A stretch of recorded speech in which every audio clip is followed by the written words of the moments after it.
कोई आपत्ति नहीं है। आप नर्मदा नियम और तपस्या के द्वारा मेरे पति को प्रसन्न करके मेरे पिता को प्रसन्न करके मांग लीजिए। उसी समय राजा सम्राट को ढूंढते ढूंढते उनके मंत्री, अनुयायी और सैनिक आ पहुंचे। उन्होंने राजा को जगाया और बोले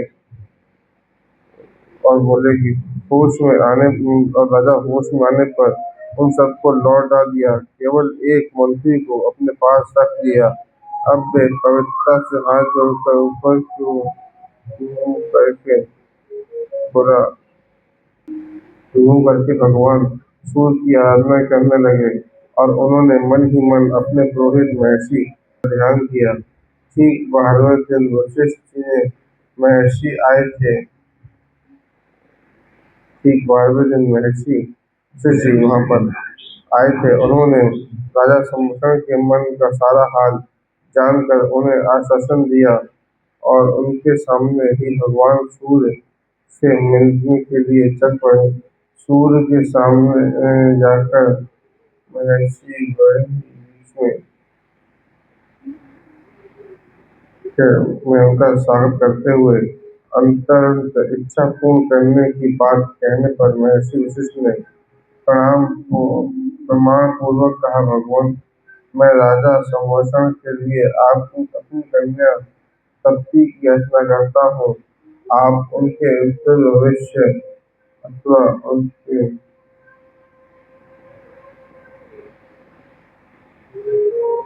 उत्तर भविष्य और उनके साथ विचरने के लिए अपनी कन्या को योग्य है। आप भगवान सूर्य ने तत्काल उनकी प्रार्थना स्वीकार कर दी और उन्होंने उन्हीं के साथ अपनी स्वर्ग सुंदरी कन्या का संवरण उसके पास भेज दिया।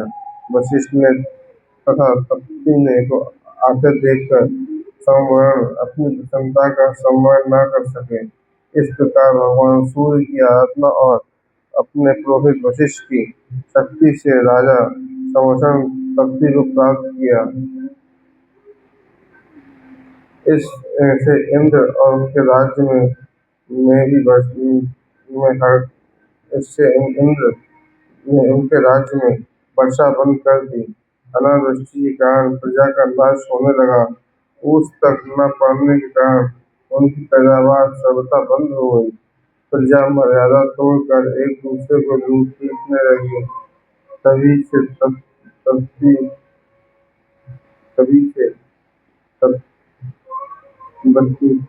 तप्ती को वशिष्ठ मुनि अपनी तपस्या के प्रभाव से वहां पर वर्षा कराई और तप्ती संवत्सर को राजधानी में ले आए।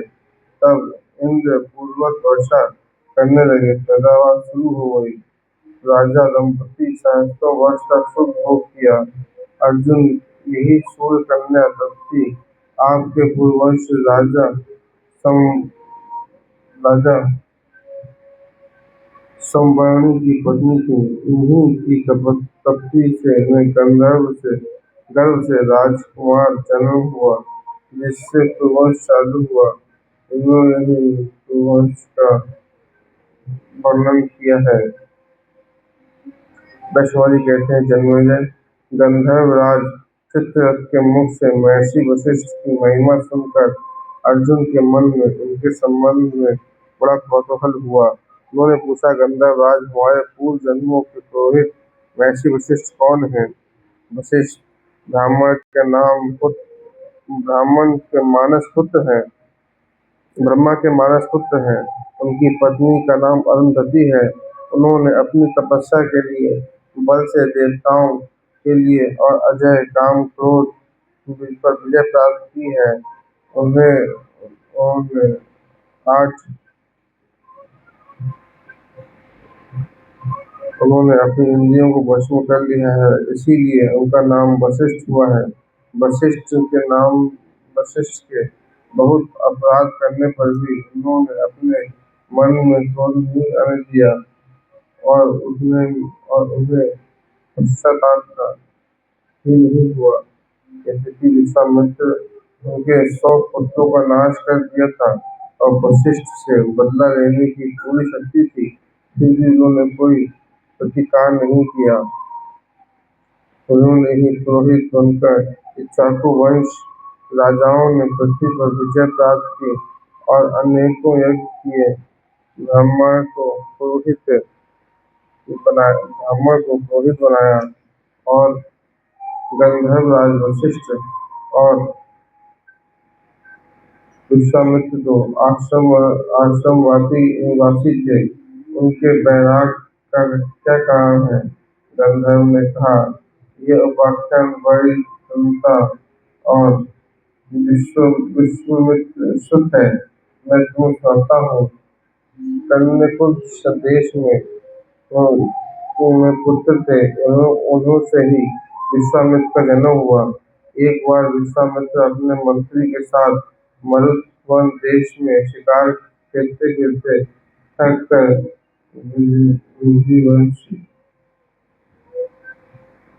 विधिपूर्वक वशिष्ठ के आश्रम पर आए। वशिष्ठ ने विधिपूर्वक उपार्जित करने का निश्चय तोड़ दिया। पराशर, क्षमा ही परम धर्म है। तुम्हें सभी पूर्व क्षमा की पूर्ति है। यह सब भयंकर क्रूर त्याग को ऋषियों को आज्ञा से परेशान भी अच्छा नहीं होता। वह आग और भी राक्षस दक्ष और दूसरे दुष्टों की है, परंतु हिमाचल छोड़ ऋषियों और शिष्य आज्ञा से परेशान ने भी क्षमा स्वीकार की और अपने यज्ञाग्नि को हिमाचल में छोड़ दिया। वह आग अब भी राक्षस राज और दक्ष पत्थरों के बीच जलती हिलती है। वैष्णव जी कहते हैं, जन्मेजय गंधर्व के मुख से पुरोहित की महिमा सुनकर प्रसंगवश महर्षि वशिष्ठ की क्षमाशीलता को सुनकर अर्जुन ने पूछा, गंधर्वराज, तुम तो सब कुछ जानते हो। यह बताओ कि हम लोगों ने योग्य वेदज्ञ पुरोहित कौन है? गंधर्व का कहना है कि अर्जुन, इसी वन के उत्कोच तीर्थ में देवल के छोटे भाई धौम में तपस्या कर रहे हैं। आप लोगों की इच्छा हो तो उन्हें पुरोहित बना लो। इसके बाद अर्जुन ने गंधर्व को विधिवत पूर्वक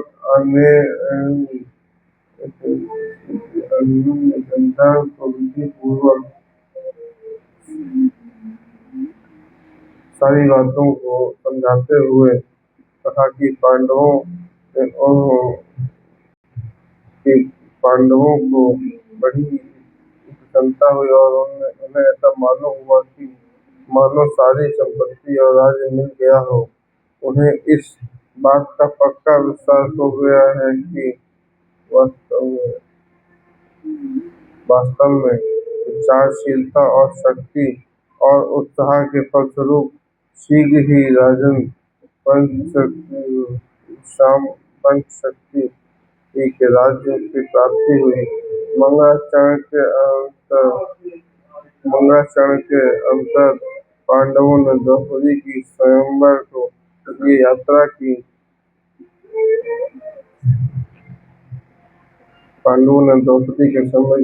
वैष्णव जी कहते हैं, जन्मेजय, जब नल-रत्न पांडव अपनी माता के साथ राजा द्रुपद के श्रेष्ठ देश उनकी पुत्री द्रौपदी और उनके स्वयंवर महोत्सव को देखने के लिए रवाना हुए, तब उन्होंने मार्ग में एक साथ बहुत से ब्राह्मणों के दर्शन किए। ब्राह्मणों ने पांडव से पूछा कि आप लोग कहाँ से चलकर और किस स्थान जा रहे हैं?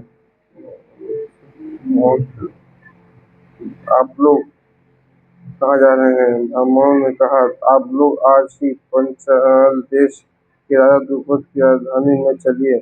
वहाँ स्वयंवर का बहुत बड़ा उत्सव होने वाला है। हम भी वहीं चल रहे हैं। आइए हम लोग साथ साथ चले। युधिष्ठिर ने उनकी बात स्वीकार कर ली। सब लोग एक साथ ही चलने लगे। जंगल और खिले कमलों की शोभायमान सरोवर देखते हुए, स्थान स्थान पर विश्राम करते हुए सब लोग आगे की ओर बढ़ चले। साथियों को पांडवों ने पवित्र चरित्र, मधुर स्वभाव, मीठी वाणी और स्वाध्यायशीलता से बहुत प्रसन्नता हुई।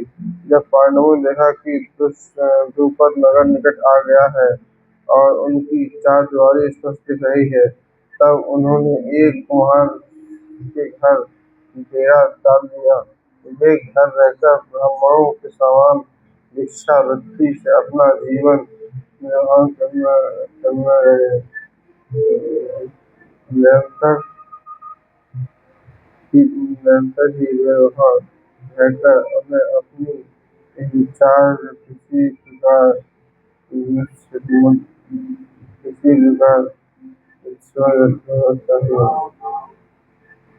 और भाई मेरी पुत्री को द्रुपद के मन में इतनी बड़ी लालसा थी कि मेरी पुत्री द्रौपदी का विवाह किसी न किसी प्रकार अर्जुन के साथ हो, परंतु उन्होंने अपना ये विचार किसी पर प्रकट नहीं किया। अर्जुन को पहचानने के लिए उन्होंने एक ऐसा धनुष बनवाया जो किसी दूसरे से छूट न सके। इसके अतिरिक्त उन्होंने आकाश में एक ऐसा यंत्र डलवा दिया जो चक्कर काटता रहता था। उसी के ऊपर वेदम का लक्ष्य रखा गया था। द्रुपद में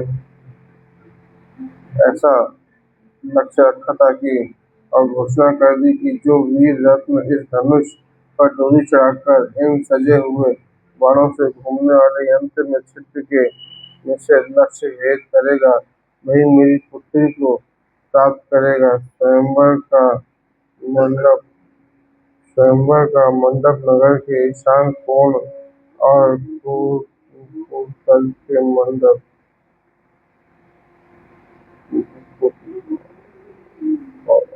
सुंदर मंडप बने हुए थे। वह यशस्वी और कुलीन नरपति जिनसे कुल की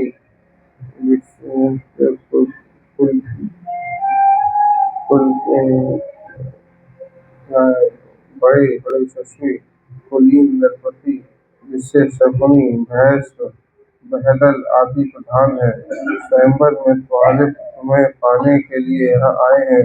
अश्वत्थामा, भोज, मणिमान, सहदेव, जयसेन, राजविराट, सुशर्मा, चेकितान, पौंड्रुक, वासुदेव, भगत, शैल्य, शिशुपाल, जरासंध और बहुत से सुप्रसिद्ध राजा महाराजा यहाँ उपस्थित हैं। इस प्रकार मैं मन को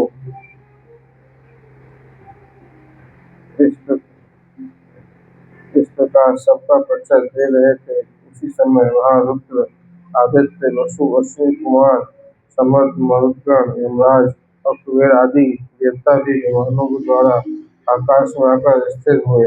दैत्य, गरुड़, नाग, देवर्षि और मुख पर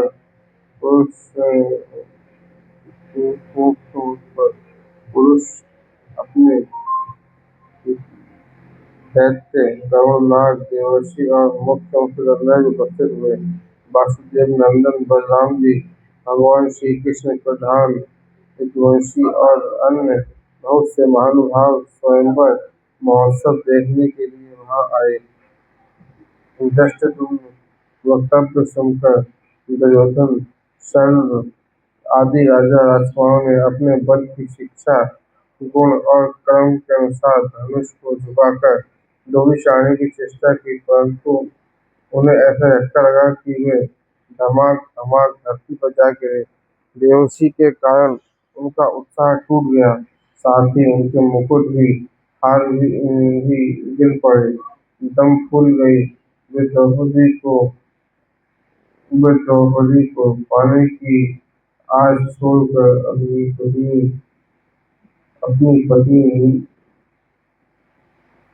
अपने अपने स्थान पर जाकर बैठ गए।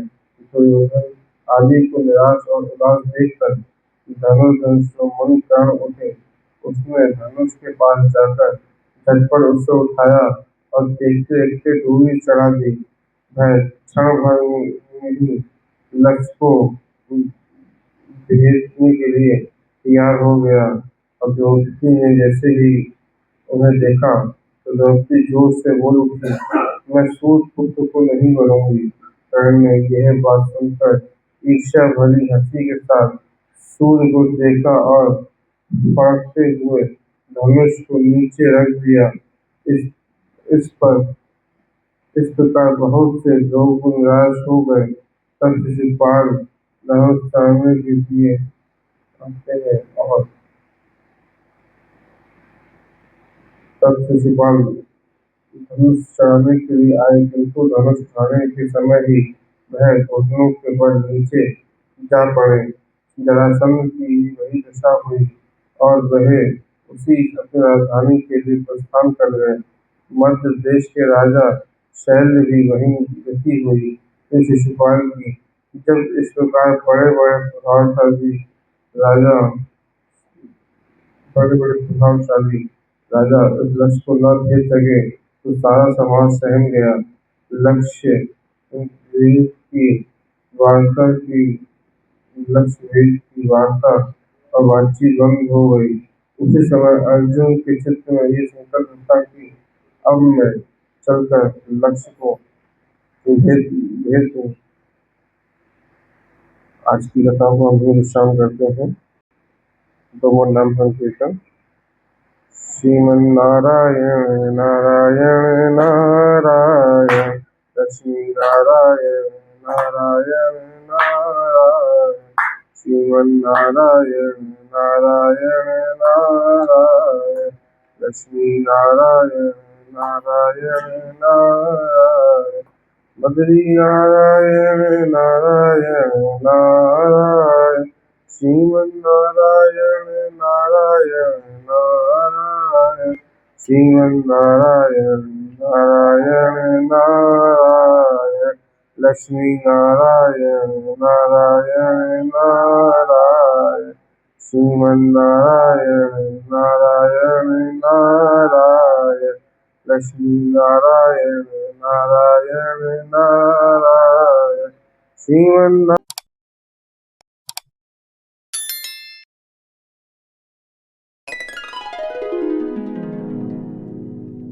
YouTube पे जाइए, भक्ति वर्षा 1008 टाइप करिए, चैनल को टाइप करिए, सब्सक्राइब करिए, साथ ही बेल आइकन प्रेस करिए। घर बैठे कार्यक्रम का आनंद लीजिए। YouTube चैनल है भक्ति वर्षा 1008, भक्ति वर्षा 1008।